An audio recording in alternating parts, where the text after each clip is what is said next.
দিতেছে এইভাবে তখন আসছে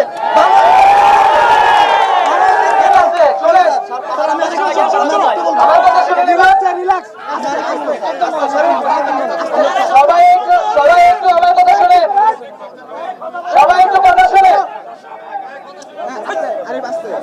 সবাই একটু শান্ত শিষ্ট ভাবে থাকেন।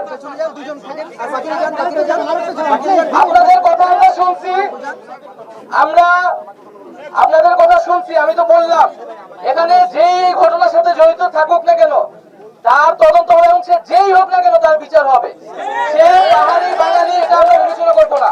একইভাবে যে ক্ষতিগ্রস্ত হয়েছে সে পাহাড়ি হোক বাঙালি হোক তার ক্ষতিপূরণ আমরা দিব।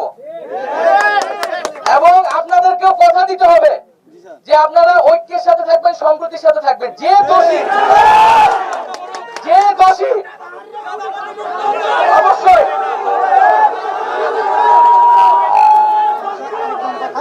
শোনেন, যে দোষী কথা শোনেন, কথা শোনেন,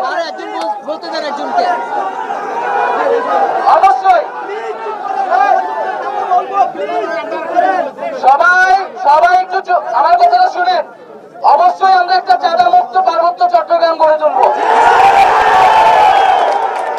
কিন্তু আপনাদের কাছে একটা জিনিস অনুরোধ যে যে দোষী কথা শুনে অবশ্যই বন্ধ করে কথা বলতে দেন, কথা বলতে যে দোষী শুনে, যে দোষী শুধু তাকেই